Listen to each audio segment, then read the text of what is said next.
ଆଜି ଆମେ ଏକ ବହୁତ ଗଭୀର ଏବଂ କହିବାକୁ ଗଲେ ଏକ ଦୁଃଖଦ ମୁହୂର୍ତ୍ତ ବିଷୟରେ ଆଲୋଚନା କରିବାକୁ ଯାଉଛୁ। ଏକ ବ୍ୟକ୍ତିଗତ ଦୁଃଖ ଯାହା ଏକ ଯୁଗର ପରିବର୍ତ୍ତନର ସଂକେତ ଦେଇଥିଲା। ହଁ, ଆମର ଆଲୋଚନାର ଉତ୍ସ ହେଉଛି ଶ୍ରୀମଦ୍ ଭାଗବତର କିଛି ଅଂଶ, ଆଉ ମୁଖ୍ୟ ବିଷୟ ହେଉଛି ଅର୍ଜୁନଙ୍କର ମାନସିକ ଅବସ୍ଥା। ନିଜର ପ୍ରିୟତମ ବନ୍ଧୁ, ପଥପ୍ରଦର୍ଶକ ମାନେ ସର୍ବସ୍ୱ ଶ୍ରୀକୃଷ୍ଣଙ୍କୁ ହରାଇବା ପରେ। ଠିକ୍। ତେବେ ଆମର ଉଦ୍ଦେଶ୍ୟ ହେଉଛି ଏହି ଗଭୀର ଦୁଃଖ ଭିତରେ ପଶିବା ଆଉ ଦେଖିବା ଏହା ପ୍ରକୃତରେ କ'ଣ ମହତ୍ତ୍ୱପୂର୍ଣ୍ଣ ସଂକେତ ଦେଉଛି। ଆଉ ଏହା କେବଳ ଏକ ବ୍ୟକ୍ତିଗତ ଦୁଃଖ ନୁହେଁ, ଏହା ଏକ ବ୍ରହ୍ମାଣ୍ଡୀୟ ପରିବର୍ତ୍ତନର ସୂଚନା।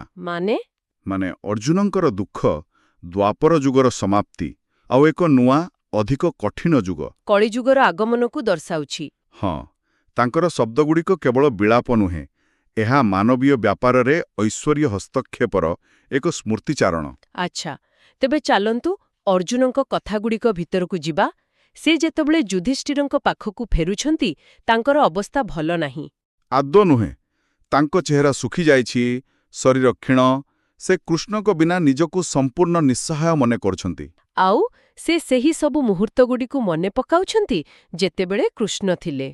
ପ୍ରଥମେ ସେ ଦ୍ରୌପଦୀଙ୍କ ସ୍ୱୟମ୍ବର କଥା କହୁଛନ୍ତି। ହଁ, ଏକ ବହୁତ ଗୁରୁତ୍ୱପୂର୍ଣ୍ଣ ମୁହୂର୍ତ୍ତ ଥିଲା ସେଇଟା। ଅର୍ଜୁନ କହୁଛନ୍ତି ଯେ କେବଳ କୃଷ୍ଣଙ୍କ ଶକ୍ତି ବଳରେ ହିଁ ସେ ସେହି କଠିନ ଧନୁକୁ ଉଠାଇ ଲକ୍ଷ୍ୟଭେଦ କରିପାରିଥିଲେ। ଆଉ ସେଠାରେ ଥିବା ସବୁ ରାଜାଙ୍କୁ ପରାସ୍ତ କରିଥିଲେ। ହଁ, ଏବଂ ଦ୍ରୌପଦୀଙ୍କୁ ଲାଭ କରିଥିଲେ। ଏହା କେବଳ ତାଙ୍କର ବ୍ୟକ୍ତିଗତ ବିଜୟ ନଥିଲା, ଏହା ଥିଲା ପାଣ୍ଡବମାନଙ୍କର ପୁନରୁତ୍ଥାନର ଆରମ୍ଭ। ଆଉ ଏହାପରେ ଖାଣ୍ଡବ ବନ ଦହନର ଘଟଣା। ଏହା ବିଷୟରେ ଟିକେ କୁହନ୍ତୁ, କୃଷ୍ଣଙ୍କ ଭୂମିକା ସେଠାରେ କ'ଣ ଥିଲା? ଦେଖନ୍ତୁ, ଖାଣ୍ଡବ ବନ ଇନ୍ଦ୍ରଙ୍କ ଦ୍ୱାରା ସୁରକ୍ଷିତ ଥିଲା। ଅଗ୍ନିଦେବ ଏହାକୁ ଖାଇବାକୁ ଚାହୁଁଥିଲେ, କିନ୍ତୁ ପାରୁନଥିଲେ। କୃଷ୍ଣ ଆଉ ଅର୍ଜୁନ ଅଗ୍ନିଦେବଙ୍କୁ ସାହାଯ୍ୟ କଲେ। ଆଉ କୃଷ୍ଣଙ୍କ ଉପସ୍ଥିତି ଯୋଗୁଁ ହିଁ ଅର୍ଜୁନ ଇନ୍ଦ୍ରଙ୍କ ସମେତ ସମସ୍ତ ଦେବତାଙ୍କୁ ଯୁଦ୍ଧରେ ରୋକିପାରିଥିଲେ। ଆଚ୍ଛା। ଆଉ ପୁରସ୍କାର ସ୍ୱରୂପ ସେମାନଙ୍କୁ ସେହି ଅଦ୍ଭୁତ ସଭାଗୃହ ମିଳିଥିଲା। ହଁ, ମୟାସୁର ଦ୍ୱାରା ନିର୍ମିତ ସେହି ସଭା, ଏହା କେବଳ ସୁନ୍ଦର ନଥିଲା, ଏହା ପାଣ୍ଡବମାନଙ୍କର ଶକ୍ତି ଓ ପ୍ରତିଷ୍ଠାର ପ୍ରତୀକ ଥିଲା। ଆଉ ସେହି ସଭାରେ ହିଁ ଯୁଧିଷ୍ଠିର ରାଜସୂୟ ଯଜ୍ଞ କରିଥିଲେ। ଏହି ଯଜ୍ଞ ତ କିଛି ସାଧାରଣ ପୂଜା ନୁହେଁ, ଠିକ୍ ତ? ଆଦୌ ନୁହେଁ। ରାଜସୂୟ ଯଜ୍ଞ ହେଉଛି ସମ୍ରାଟ ହେବାର ଘୋଷଣା। ଆପଣ ସମଗ୍ର ବିଶ୍ୱକୁ ଜଣାଉଛନ୍ତି ଯେ ଆପଣ ହିଁ ସର୍ବଶ୍ରେଷ୍ଠ। ଆଉ ଏହାର ସଫଳତା ପଛରେ ବି କୃଷ୍ଣ ଥିଲେ। ନିଶ୍ଚିତ ଭାବରେ। ତାଙ୍କର କୂଟନୀତି, ତାଙ୍କର ଶକ୍ତି, ଯେମିତିକି ଜରାସନ୍ଧର ବଧ। ତେଣୁ ଅର୍ଜୁନ ଏବେ ବୁଝିପାରୁଛନ୍ତି ଯେ ତାଙ୍କର ରାଜନୈତିକ ଶକ୍ତିର ଶିଖର ମଧ୍ୟ କୃଷ୍ଣଙ୍କ ଦ୍ୱାରା ହିଁ ସମ୍ଭବ ହୋଇଥାନ୍ତା। ତେବେ ଏଗୁଡ଼ିକ ତ ଥିଲା ବଡ଼ ବଡ଼ ବିଜୟର କଥା, କିନ୍ତୁ ଉତ୍ସରେ କିଛି ଅଧିକ ବ୍ୟକ୍ତିଗତ ଆଉ ସଙ୍କଟପୂର୍ଣ୍ଣ ମୁହୂର୍ତ୍ତର ବି ଉଲ୍ଲେଖ ଅଛି, ଯେମିତିକି ଦୁର୍ବାସା ଋଷିଙ୍କ ଘଟଣା। ହଁ, ଆଉ ଏହି ଘଟଣାଗୁଡ଼ିକର ବିବିଧତା ହିଁ କୃଷ୍ଣଙ୍କ ଭୂମିକାକୁ ଅଧିକ ସ୍ପଷ୍ଟ କରେ। କେମିତି? ଦେଖନ୍ତୁ, ବନବାସ ସମୟରେ ଦୁର୍ବାସା ଋଷି ନିଜର 10,000 ଶିଷ୍ୟଙ୍କ ସହ ପହଞ୍ଚିଲେ।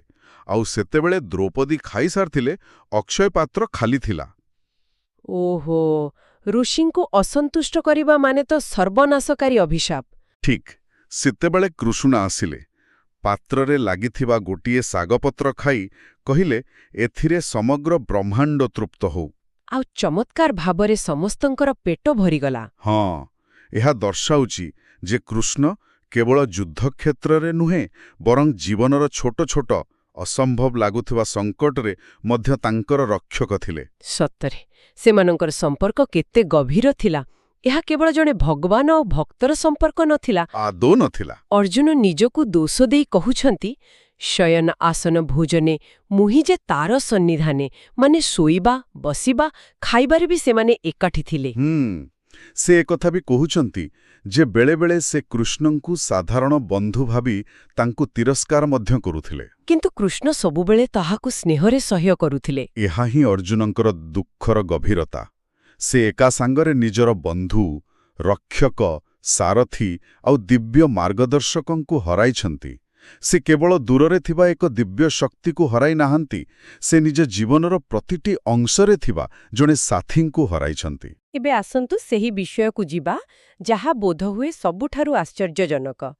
ଅର୍ଜୁନ ଅନୁଭବ କରୁଛନ୍ତି ଯେ ତାଙ୍କର ନିଜର ପରାକ୍ରମ ପ୍ରକୃତରେ ତାଙ୍କର ନଥିଲା। ଏହା ଏକ ଗଭୀର ଦାର୍ଶନିକ ପ୍ରଶ୍ନ। ତାଙ୍କର ସମସ୍ତ ଦକ୍ଷତା କ'ଣ କେବଳ ଏକ ଭ୍ରମ ଥିଲା? ନା, ଭ୍ରମ ନୁହେଁ। ଉତ୍ସ ଯାହା କହୁଛି ତାହା ହେଉଛି ଯେ ଅର୍ଜୁନଙ୍କର ଦକ୍ଷତା ଏକ ବାଦ୍ୟଯନ୍ତ୍ର ପରି ଥିଲା, କିନ୍ତୁ ସଙ୍ଗୀତ କୃଷ୍ଣଙ୍କ ଦ୍ୱାରା ସୃଷ୍ଟି ହେଉଥିଲା। ଆଚ୍ଛା, ଗୋଟେ ଉଦାହରଣ ଦେବେ? ନିଶ୍ଚୟ। ସେ ମନେ ପକାଉଛନ୍ତି କିପରି ସେ କୃଷ୍ଣଙ୍କ ତେଜରେ ଭଗବାନ ଶିବଙ୍କ ସହ ଯୁଦ୍ଧ କରି ତାଙ୍କୁ ସନ୍ତୁଷ୍ଟ କରିଥିଲେ। ଆଉ ପାଶୁପତ ଅସ୍ତ୍ର ଲାଭ କରିଥିଲେ। ହଁ, ଯାହା ମହାଭାରତର ସବୁଠାରୁ ଶକ୍ତିଶାଳୀ ଅସ୍ତ୍ରମାନଙ୍କ ମଧ୍ୟରୁ ଗୋଟିଏ। ଅର୍ଜୁନ କହୁଛନ୍ତି ଯେ ସେହି ଶକ୍ତି ମଧ୍ୟ କୃଷ୍ଣଙ୍କଠାରୁ ହିଁ ଆସିଥିଲା। କେବଳ ସେତିକି ନୁହେଁ, ସେ ନିଜ ମାନବ ଶରୀରରେ ସ୍ୱର୍ଗକୁ ଯାଇଥିଲେ। ଠିକ୍, ଯାହା ଅନ୍ୟ କୌଣସି ମନୁଷ୍ୟ ପାଇଁ ସମ୍ଭବ ନଥିଲା। ସେଠାରେ ଦେବରାଜ ଇନ୍ଦ୍ର ତାଙ୍କୁ ନିଜ ଅର୍ଦ୍ଧସିଂହାସନରେ ବସାଇଥିଲେ। ଏସବୁ ଅସାଧାରଣ ସମ୍ମାନ ଥିଲା। ତେବେ ଏବେ କୃଷ୍ଣଙ୍କ ବିନା ସେ ସେହି ସବୁ ଘଟଣାକୁ ଦେଖି ଭାବୁଛନ୍ତି, ଏସବୁ କ'ଣ ପ୍ରକୃତରେ ମୁଁ କରିଥିଲି? ଆହା, ତାଙ୍କୁ ଲାଗୁଛି ଯେ ତାଙ୍କ ଜୀବନର ସମସ୍ତ ଗୌରବ ଏକ ସ୍ୱପ୍ନ ପରି ଥିଲା, ଯାହାର ଉତ୍ସ ଥିଲେ କୃଷ୍ଣ। ଆଉ କୁରୁକ୍ଷେତ୍ର ଯୁଦ୍ଧ, ସେଠାରେ ତ ତାଙ୍କର ବୀରତ୍ୱ ଚରମ ସୀମାରେ ଥିଲା। ସେହି ମହାଯୁଦ୍ଧରେ ତାଙ୍କର ବିଜୟକୁ ସେ ଏବେ କିପରି ଦେଖୁଛନ୍ତି? ସେ ସ୍ପଷ୍ଟ ଭାବେ କହୁଛନ୍ତି ଯେ କୃଷ୍ଣ କେବଳ ରଥ ଚଲାଉ ନଥିଲେ, ସେ ପ୍ରକୃତରେ ଯୁଦ୍ଧକୁ ନିୟନ୍ତ୍ରଣ କରୁଥିଲେ। ମାନେ ଭୀଷ୍ମ, ଦ୍ରୋଣ, କର୍ଣ୍ଣଙ୍କ ଭଳି ମହାରଥୀମାନଙ୍କର ଅମୋଘ ଅସ୍ତ୍ର ତାଙ୍କୁ କୌଣସି କ୍ଷତି ପହଞ୍ଚାଇ ପାରିନଥିଲା। କାହିଁକି? କାରଣ କୃଷ୍ଣ ନିଜର ଦିବ୍ୟ ଦୃଷ୍ଟିରେ ସେମାନଙ୍କର ଅସ୍ତ୍ରର ତେଜ, ଏପରିକି ସେମାନଙ୍କର ଆୟୁଷ୍ୟକୁ ମଧ୍ୟ ହରଣ କରିନେଉଥିଲେ। ଅର୍ଜୁନ କେବଳ ଏକ ମାଧ୍ୟମ ଥିଲେ। ୱାଓ! ପ୍ରକୃତ ଯୋଦ୍ଧା ଥିଲେ କୃଷ୍ଣ। ଏହା ତ ସମ୍ପୂର୍ଣ୍ଣ ଭାବରେ ଦୃଷ୍ଟିକୋଣ ବଦଳାଇ ଦେଉଛି। ଠିକ୍। ତେଣୁ ସେ କହୁଛନ୍ତି, ସେହି ଗାଣ୍ଡିବଧନୁ ମୋର ସେହି ଅକ୍ଷୟ ତୁଣସର, କିନ୍ତୁ ସେଗୁଡ଼ିକ ଏବେ ଶକ୍ତିହୀନ। ଆଉ ଏହାର ସବୁଠାରୁ ବଡ଼ ପ୍ରମାଣ ସେତେବେଳେ ମିଳିଲା ଯେତେବେଳେ ସେ କୃଷ୍ଣଙ୍କ ପତ୍ନୀମାନଙ୍କୁ ଦ୍ୱାରକାରୁ ଆଣୁଥିଲେ। ହଁ, ସେହି ମହାନ ଅର୍ଜୁନ ସାଧାରଣ ଡକାୟତମାନଙ୍କଠାରୁ ସେମାନଙ୍କୁ ରକ୍ଷା କରିପାରିଲେ ନାହିଁ। ଡକାୟତମାନେ ତାଙ୍କ ସାମନାରୁ ରାଣୀମାନଙ୍କୁ ଅପହରଣ କରିନେଲେ। ଏହାଠାରୁ ବଡ଼ ଅପମାନ ଆଉ କ'ଣ ହୋଇପାରେ? ଏହା ହିଁ ତାଙ୍କୁ ସମ୍ପୂର୍ଣ୍ଣ ଭାବରେ ଭାଙ୍ଗି ଦେଇଥିଲା। ଉତ୍ସରେ ଏଥିପାଇଁ ଏକ ଶକ୍ତିଶାଳୀ ଉପମା ଦିଆଯାଇଛି, ଭସ୍ମେ ଜେସ୍ନେ ହବିର୍ ଭାଗ। ଏହାର ଅର୍ଥ କ'ଣ? ଏହା ଏକ ଅତ୍ୟନ୍ତ ଗଭୀର ଉପମା। ହବି ବା ଘିଅ ଯଜ୍ଞର ଅଗ୍ନିରେ ପଡ଼ିବା ପାଇଁ ଉଦ୍ଦିଷ୍ଟ, କିନ୍ତୁ ଯଦି ସେହି ଘିଅକୁ ପାଉଁଶ ଉପରେ ଢଳାଯାଏ, ତାହା ସମ୍ପୂର୍ଣ୍ଣ ବ୍ୟର୍ଥ, ମୂଲ୍ୟହୀନ। ହଁ, ଅର୍ଜୁନ ନିଜକୁ ସେହିପରି ଅନୁଭବ କରୁଛନ୍ତି। ତାଙ୍କର ସମସ୍ତ ଶକ୍ତି, ଦକ୍ଷତା, ଗୌରବ କୃଷ୍ଣରୂପୀ ଅଗ୍ନି ବିନା ଏବେ ପାଉଁଶରେ ପଡ଼ିଥିବା ଘିଅ ପରି ମୂଲ୍ୟହୀନ। ଏହା ଅବିଶ୍ୱସନୀୟ ଭାବେ ଦୁଃଖଦ।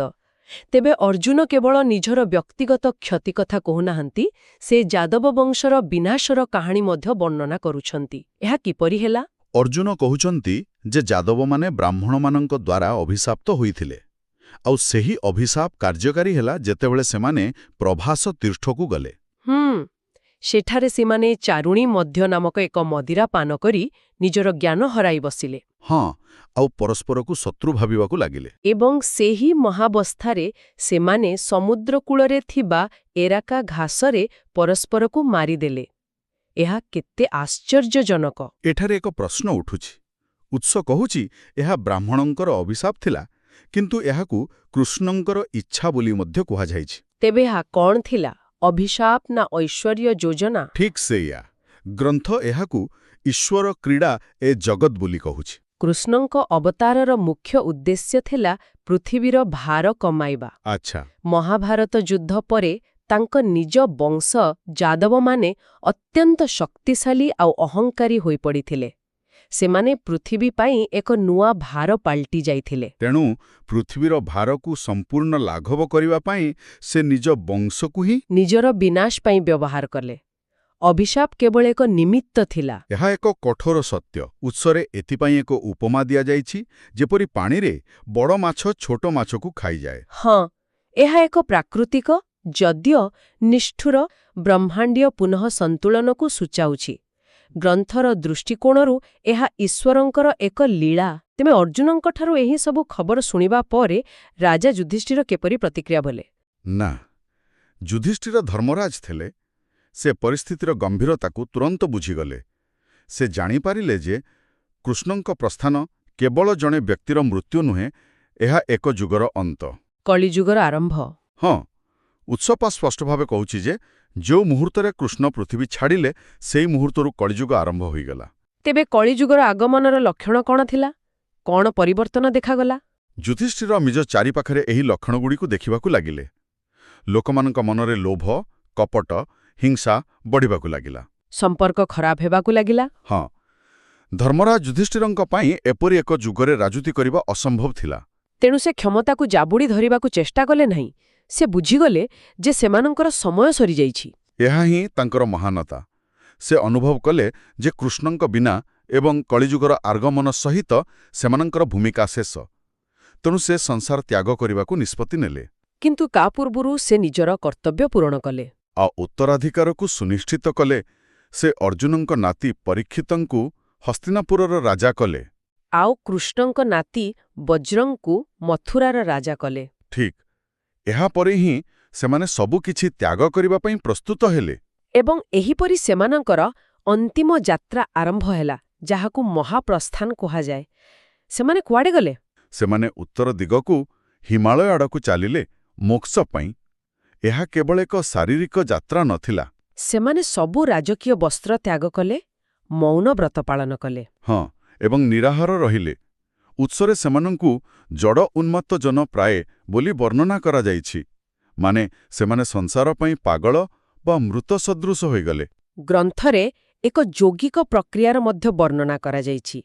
ଏହାକୁ ଟିକେ ସରଳ ଭାବରେ ବୁଝାଇବେ କି? ନିଶ୍ଚୟ। ଏହା ଏକ ସଚେତନ ପ୍ରତ୍ୟାହାର। ମାନେ ମୃତ୍ୟୁକୁ ଅପେକ୍ଷା କରିବା ପରିବର୍ତ୍ତେ ସେମାନେ ନିଜେ ନିଜର ସାଂସାରିକ ବନ୍ଧନକୁ ଗୋଟି ଗୋଟି କରି ଛିନ୍ନ କରୁଥିଲେ। ନିଜର ଇନ୍ଦ୍ରିୟକୁ ବାହ୍ୟ ଜଗତରୁ ହଟାଇ ଆତ୍ମା ଉପରେ କେନ୍ଦ୍ରିତ କରୁଥିଲେ। ହଁ, ଆଉ ସେଇ ଆତ୍ମାକୁ ପରମାତ୍ମା ଅର୍ଥାତ୍ କୃଷ୍ଣଙ୍କ ସହିତ ଯୋଡ଼ି ଦେଉଥିଲେ। ଏହା ହିଁ ସମ୍ପୂର୍ଣ୍ଣ ସମର୍ପଣର ଚରମ ଅବସ୍ଥା। ତେବେ ସେମାନଙ୍କର ଏହି ଅନ୍ତିମ ଯାତ୍ରାର ଏକମାତ୍ର ଲକ୍ଷ୍ୟ ଥିଲା କୃଷ୍ଣ। ନିଶ୍ଚିତ ଭାବରେ। ତାଙ୍କ ଉପସ୍ଥିତିରେ ସେମାନେ ସମ୍ରାଟ ଥିଲେ। ତାଙ୍କ ଅନୁପସ୍ଥିତିରେ ସେମାନଙ୍କର ଜୀବନ ଅର୍ଥହୀନ ଥିଲା। ତେଣୁ ସେମାନେ ମଧ୍ୟ ତାଙ୍କ ପଥ ଅନୁସରଣ କଲେ। ହଁ, ଉତ୍ସରେ କୁହାଯାଇଛି, ମନୋନିବେଶୀ କୃଷ୍ଣ ପାଦେ ପରମଗତି ସେ ଲଭିଲେ। ନିରନ୍ତର କୃଷ୍ଣଙ୍କୁ ଧ୍ୟାନ କରି ସେମାନେ ମୁକ୍ତି ଲାଭ କଲେ। ତେବେ ଆମେ ଏକ ବ୍ୟକ୍ତିଗତ ଦୁଃଖରୁ ଆରମ୍ଭ କରି ଏକ ଯୁଗାନ୍ତକାରୀ ପରିବର୍ତ୍ତନ ପର୍ଯ୍ୟନ୍ତ ଏକ ଯାତ୍ରା ଦେଖିଲେ। ଅର୍ଜୁନଙ୍କ ଦୁଃଖ କେବଳ ଜଣେ ବନ୍ଧୁଙ୍କ ପାଇଁ ନଥିଲା। ଏହା ପୃଥିବୀରୁ ଏକ ଦିବ୍ୟ ଉପସ୍ଥିତିର ବିଲୋପ ପାଇଁ ଥିଲା। ଆଉ ଏହି ବିଲୋପ ହିଁ ପାଣ୍ଡବମାନଙ୍କୁ ଅନୁଭବ କରାଇଲା ଯେ ସେମାନଙ୍କର ନିଜର ଉଦ୍ଦେଶ୍ୟ ମଧ୍ୟ ସମ୍ପୂର୍ଣ୍ଣ ହୋଇଛି। ହଁ, ଆଉ ଉତ୍ସଟି ଶେଷରେ କହୁଛି ଯେ କୃଷ୍ଣଙ୍କ ପ୍ରସ୍ଥାନ ସହିତ କଳିଯୁଗ ସମ୍ପୂର୍ଣ୍ଣ ରୂପେ ପ୍ରକଟିତ ହେଲା। ଯାହା ଆମ ପାଇଁ ଏକ ଶକ୍ତିଶାଳୀ ବିଚାର ଛାଡ଼ିଯାଉଛି। ଯେଉଁ ଦୁନିଆରେ ପ୍ରତ୍ୟକ୍ଷ ଐଶ୍ୱରୀୟ ହସ୍ତକ୍ଷେପ ଅନୁପସ୍ଥିତ ମନେହୁଏ, ସେଠାରେ ଜଣେ କିପରି ବାଟ ଚାଲିବ? ଏହା ଏକ ବହୁତ ବଡ଼ ପ୍ରଶ୍ନ। ଏହାର କିଛି ଉତ୍ତରର ସଙ୍କେତ ଉତ୍ସରେ ଅଛି କି? ସିଧାସଳଖ ନୁହେଁ, କିନ୍ତୁ ଏକ ସଙ୍କେତ ଅଛି। ଗ୍ରନ୍ଥ ସୂଚିତ କରୁଛି ଯେ ସେହି ଦିବ୍ୟ ଉପସ୍ଥିତିର ସ୍ମୃତି ଆଉ ଶିକ୍ଷା ହିଁ ନୂଆ ମାର୍ଗଦର୍ଶକ ହୋଇଥାଏ। ଆପଣ ବୋଧହୁଏ ଗୀତାର କଥା କହୁଛନ୍ତି? ହଁ, କୃଷ୍ଣ ଶାରୀରିକ ଭାବରେ ଚାଲିଯାଇଛନ୍ତି, କିନ୍ତୁ ତାଙ୍କର ଜ୍ଞାନ ରହିଯାଇଛି। ଆଉ ଏହା ବହୁତ ସୁନ୍ଦର ଭାବରେ ବର୍ଣ୍ଣନା କରାଯାଇଛି ଯେ ଅର୍ଜୁନ ଯେତେବେଳେ ନିଜର ଗଭୀରତମ ଦୁଃଖରେ ଭାଙ୍ଗି ପଡ଼ିଥିଲେ, ସେତେବେଳେ ସେ କୃଷ୍ଣ କହିଥିବା ଗୀତାକୁ ସ୍ମରଣ କଲେ। ଆଉ ସେହି ସ୍ମୃତି ହିଁ ତାଙ୍କୁ ଶାନ୍ତି ଦେଲା। ଏହା ଆମକୁ ଏକ ଚିନ୍ତା କରିବା ପାଇଁ ବାଧ୍ୟ କରେ। ବଡ଼ କ୍ଷତି ବା ଦୁଃଖର ଉଦ୍ଦେଶ୍ୟ କ'ଣ? କେବଳ ବିଶ୍ୱାସର ପରୀକ୍ଷା ନେବା, ନା ସ୍ମୃତିକୁ ଭବିଷ୍ୟତ ପାଇଁ ଏକ ଜୀବନ୍ତ ମାର୍ଗଦର୍ଶକରେ ପରିଣତ କରିବା?